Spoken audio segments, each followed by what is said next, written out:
Hello everyone, so this is Ashish Kumar once again welcome you all to WS cube cyber security.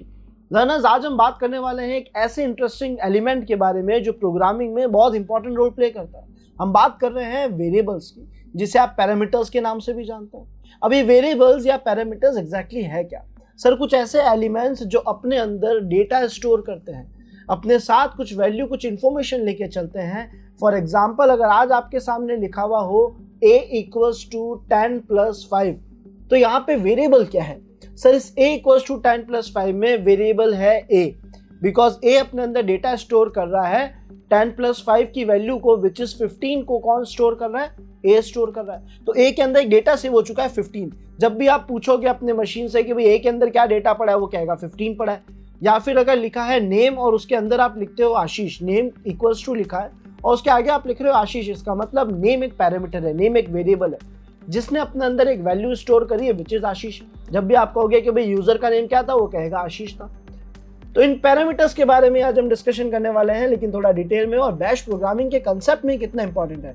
Bash जो है वो variables और parameters को कैसे देखता है, वो आज हम समझेंगे। सो बिफोर स्टार्टिंग लर्नर्स, अगर आप में से कोई भी इंटरेस्टेड है WSCH वर्जन 3 में, यानी WS क्यूब टेक के complete ethical hacking boot camp में, which is powered by AI, जहां पे आपको red teaming skills, blue teaming skills और कई सारे AI टूल्स भी सिखाए जाएंगे, और साथ ही साथ आप लोगों को प्रैक्टिस करने के लिए प्रोजेक्ट्स, चीट शीट्स, नोट्स और केस स्टडी जैसी चीजें भी प्रोवाइड कराई जाएगी, जो ओवरऑल आपके स्किल्स को प्रोफेशनल लेवल पे शार्प करने में काफी मदद करेगी।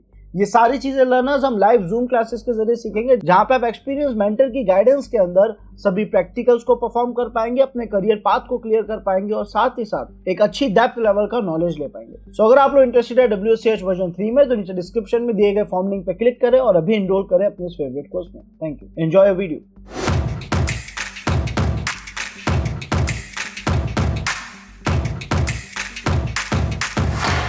तो स्टार्ट करते हैं लर्नर्स। हम सबसे पहले देखेंगे इंट्रोडक्शन टू वेरिएबल्स एंड देखेंगे वेरिएबल्स इन शेल या फिर बैश। वेरिएबल्स का डेफिनेशन क्या है? डेफिनेशन बताती है variable act as a container to store information, making scripts dynamic and reusable. Variables काम आते हैं डेटा को अपने अंदर स्टोर करने में, ताकि उन्हें बार बार कई जगहों पे इजीली यूज लिया जा सके। बार बार हमें कंप्लीट वर्ड्स, कंप्लीट सेंटेंसेस ना लिखने पड़े, एक वेरिएबल के अंदर उस डेटा को स्टोर करके हम बार बार उस वेरिएबल के नाम को लिख के सारा काम कर सकते हैं। उसके अंदर लिखे हुए डेटा को लगातार यूज ले सकते हैं। इससे हमारे प्रोग्राम की लेंथ भी कम होती है, वर्क भी एफिशिएंट हो जाता है और प्रोग्राम एक सिस्टमेटिक तरीके से अरेंज्ड रहता है। देखते हैं इसके बारे में कुछ और चीजें। क्या कर रहा है सर? डेटा को स्टोर कर रहा है ना। वेरिएबल्स को पैरामीटर्स भी कहा जाता है। इसमें अलग अलग डेटा टाइप्स भी होते हैं। पैरामीटर्स जो अपने अंदर डेटा रख रहा है, इसके अलग अलग डेटा टाइप्स हो सकते हैं। हो सकता है वो अपने अंदर एक नंबर को स्टोर कर रहा है, तो उसे हम इंटीजर डेटा टाइप कहेंगे, है ना। अलग अलग टाइप के डेटा को स्टोर करता है। It could be integer, a float, a string, a character, एक नॉर्मल सा वर्ड, सेंटेंस, अल्फाबेट, ये सब कुछ जो है स्टोर होता है। हमने कहा ठीक है। एग्जाम्पल के तौर पे अगर ऐसा लिखा हुआ है नेम इक्वल्स टू आशीष, तो यहाँ पे हमारा वेरिएबल, हमारा पैरामीटर क्या है सर? वो नेम है, क्योंकि वो अपने अंदर डेटा स्टोर करके चल रहा है आशीष को। बड़ा इजी एग्जांपल है, अच्छे से समझ आया होगा। एक बार फिर से एक और एग्जांपल ले लेते हैं। अगर मैं लिखता हूं a इक्वल्स टू 5 प्लस 10, जैसा मैंने एग्जांपल लिया था, तो a क्या है? पैरामीटर है जो अपने अंदर क्या डेटा लेके चल रहा है? a के अंदर स्टोर है 15। और अगर आप लिखते हो c equals to a plus 10, तो क्या रिजल्ट मिलेगा? तो आपको रिजल्ट मिलेगा c equals to 25, because a के अंदर तो स्टोर था 15, तो 15 प्लस 10 कितना हो गया? 25 हो गया सर। इस तरीके से वेरिएबल्स हमारे काम आते हैं और मल्टीपल जगहों पे आप प्रोग्रामिंग में इनका यूज देखते ही रहेंगे। अब इन वेरिएबल्स को कुछ कैटेगरीज में बांट दिया गया, है ना। जो बैश और शेल के अंदर वेरिएबल्स हैं, उन्हें कुछ कैटेगरीज में बांटा गया, जिन्हें हम समझते हैं bash variables are untyped. By default bash के अंदर जितने भी वेरिएबल्स हैं, उसका कोई डेटा टाइप नहीं है। बाय डिफॉल्ट इनका टाइप कुछ नहीं है। इसमें आप जो भी डेटा रखोगे वो उसे मैनेज कर लेगा, ठीक है। Meaning they can hold any kind of data without explicit type declaration. ये कह रहा है कि बैश प्रोग्रामिंग के अंदर जब भी आप वेरिएबल में कोई डेटा स्टोर करते हो, तो आपको डेटा टाइप बताने की जरूरत है नहीं। आप जैसा भी डेटा दोगे वो उसे अपने हिसाब से मैनेज कर लेगा। यानी कंपलसरी नहीं है कि आप डेटा टाइप बताओ ही बताओ। फॉर एग्जाम्पल, अगर मैंने लिखा a इक्वल्स टू 5, इसका मतलब 5 है एक नंबर, और इसमें जो डेटा टाइप आ रहा है वो इंटीजर टाइप आ रहा है, लेकिन ये मुझे बताने की जरूरत नहीं है। मुझे स्टार्टिंग से डिफाइन करने की जरूरत नहीं कि इंटीजर टाइप का डेटा लो। बाय डिफॉल्ट वो अनटाइप्ड है, ठीक है। आप जो भी डेटा दोगे वो स्टोर कर देगा नॉर्मली। आप आगे उसका अलग अलग तरीके से यूज लेना चाहते हो तो वहां पे डेटा टाइप डिफाइन कर सकते हो, बाय डिफॉल्ट जरूरत नहीं है ना। अनटाइप वेरिएबल्स हैं, कहने का मतलब अब बैश ने क्या करा कि अपने जो वेरिएबल्स है, जो डेटा स्टोर करे, जिनका बाय डिफॉल्ट टाइप अनटाइप्ड है, कोई टाइप बाय डिफॉल्ट डिफाइन करने की जरूरत नहीं है इनके अंदर, या कोई टाइप बाय डिफॉल्ट डिफाइन नहीं करा गया, इनके अंदर दो कैटेगरीज बना दी। बैश या शेल ने कहा कि हम वेरिएबल्स को दो कैटेगरीज में डिवाइड करेंगे, पहली तो है सिस्टम डिफाइंड वेरिएबल्स, दूसरी है यूजर डिफाइंड वेरिएबल्स। क्या डिफरेंस है? सिस्टम डिफाइंड वेरिएबल्स वो वेरिएबल्स हैं जो हमारे ऑपरेटिंग सिस्टम ने, हमारे डिवाइस ने पहले से डिफाइन कर रखे हैं, पहले से फिक्स है कि इसके अंदर ये डेटा पड़ा है, इसके अंदर ये डेटा पड़ा है ना। और जो यूजर डिफाइंड वेरिएबल्स है वो हम बनाते हैं। एग्जाम्पल के तौर पे अगर आज मैं PWD लिखता हूं तो ये मुझे मेरी करंट वर्किंग डायरेक्टरी दिखाता है, इसका मतलब इसके अंदर डेटा पहले से पड़ा है, हमने तो ऐड नहीं करा, है ना। लेकिन अगर मैं लिखता हूं कि भाई नेम के अंदर क्या डेटा है, या नेम इक्वल्स टू आशीष लिखता हूं, तो ये एक ऐसा पैरामीटर है जो मैंने बनाया है, इसका नाम मैं कुछ भी रख सकता था, नेम रख सकता था, एन रख सकता था, एन ए रख सकता था, या एन रख सकता था, डबल ए जो चाहे रख सकता था। ये क्या है? वेरिएबल्स के नाम जो मैंने डिफाइन करे हैं, यूजर डिफाइंड वेरिएबल्स हैं, इनके अंदर जो डेटा चाहूं मैं ऐड कर सकता हूं।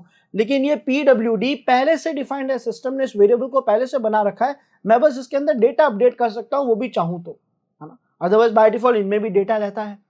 तो ये सिस्टम डिफाइंड वेरिएबल्स वो होते हैं जो ऑपरेटिंग सिस्टम ने पहले ही अपने काम के लिए, अपने यूज के लिए बना रखे हैं। और यूजर डिफाइंड वेरिएबल्स वो हैं जो हमारे प्रोग्राम में हम अपनी अपनी नीड्स के हिसाब से बनाते हैं, जिसका कोई भी नाम हो सकता है, कैसे भी हो सकता है। लेकिन सर हम सिस्टम डिफाइंड वेरिएबल के बारे में और जानना चाहते हैं, तो पहले डिस्कस करते हैं सिस्टम डिफाइंड वेरिएबल्स को।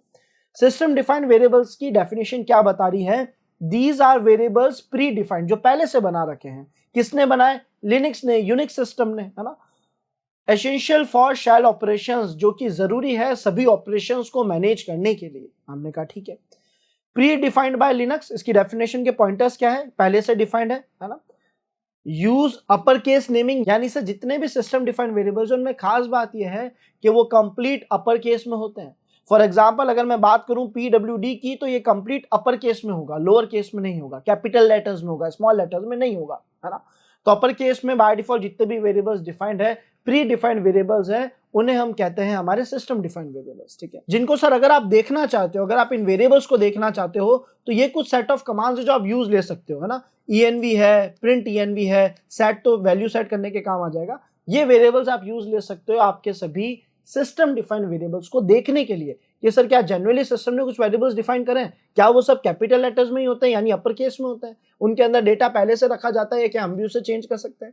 ये सारी चीजें आप प्रैक्टिकली देख सकते हो, जो मैं अभी आपको शो करता हूं हमारी काली मशीन में चलकर। सो हम बिना देरी करते हुए पहले काली मशीन में चलते हैं। सो लर्नर्स, हम हमारी लिनक्स मशीन में आ चुके हैं, टर्मिनल में आ चुके हैं, sudo su की मदद से रूट परमिशन ले ली है।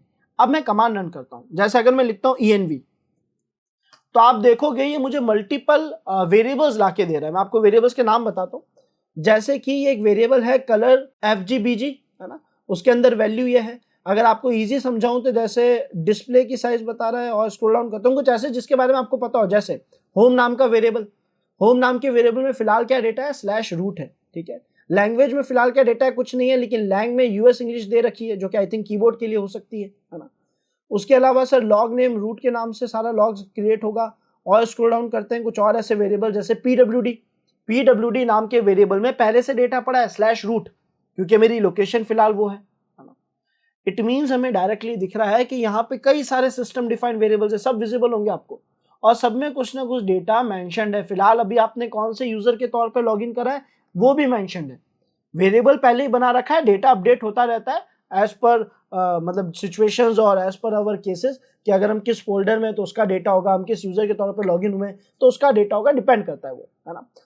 तो ये थे सिस्टम डिफाइंड वेरिएबल्स। अब हम बढ़ते हैं हमारे सेकंड पॉइंटर की तरफ, जो कि था user defined variables. Sir user defined variables कैसे हो सकते हैं? तो यूजर डिफाइंड वेरिएबल्स की डेफिनेशन कह रही है, these variables are created and managed by the user to store custom data for scripts. So basically user defined variables कुछ भी हो सकते हैं। मैं आज कह रहा हूं कि सर ए के अंदर एक नाम स्टोर कर दिया आशीष, ये भी एक यूजर डिफाइंड वेरिएबल है। मैंने लिख दिया कि भाई नेम के अंदर मैंने डेटा स्टोर करा है, मैंने a = 5 + 10 लिख दिया। ये सब क्या है? ये वो वेरिएबल्स है जो मैं बना रहा हूं, है ना, जो यूजर डिफाइन कर रहा है अपने काम के हिसाब से प्रोग्राम में, जहां जहां उसको जो जो चाहिए है वो इस हिसाब से वेरिएबल्स बनाता जा रहा है ताकि वो उसमें डेटा स्टोर कर सके। सो ये क्रिएटेड बाय यूजर है, यूजर के जरिए बनाए गए वेरिएबल्स हैं। सेकंड पॉइंटर कह रहा है नेमिंग कन्वर्जेशंस। बेसिकली आप इसके नेम में जैसे चाहे चेंजेस कर सकते हैं। आप इसे अपर केस में रखना चाहते हो रख सकते हो by default. System defined variables upper case में होते हैं, लेकिन इसका मतलब ये नहीं है कि यूजर डिफाइंड वेरिएबल्स को हम अपर केस में नहीं रख सकते।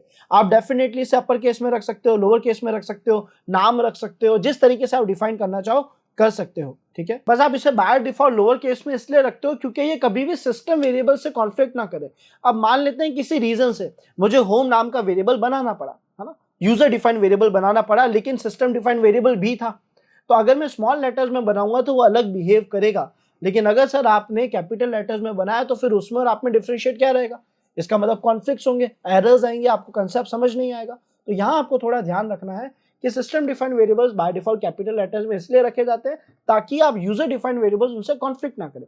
अदरवाइज आप बहुत इजीली यूजर डिफाइंड वेरिएबल्स को कैपिटल लेटर्स में रख सकते हो और लोअर लेटर्स यानी स्मॉल लेटर्स में भी रख सकते हो, है ना, लोअर केस में भी रख सकते हो। और सर अगर आपको कभी भी किसी भी वेरिएबल के अंदर का डेटा देखना हो, चाहे वो सिस्टम डिफाइंड हो चाहे वो यूजर डिफाइंड हो, तो उसके लिए आप यूज लेते हैं डॉलर सिंबल को, यानी उनके अंदर लिखी हुई वैल्यूज को एक्सेस करने के लिए आप डॉलर सिंबल का यूज लेते हो। फॉर एग्जाम्पल हमने a इक्वल्स टू आशीष लिख दिया, a के अंदर आशीष डेटा स्टोर कर दिया, या a के अंदर 5+5 स्टोर कर दिया, 10 स्टोर कर दिया। बेसिकली a के अंदर का डेटा अगर मुझे देखना है तो क्या करूंगा, तो मैं लिखूंगा $a, जिसका मतलब है कि a के अंदर जो भी डेटा लिखा है मुझे वो दिखाओ।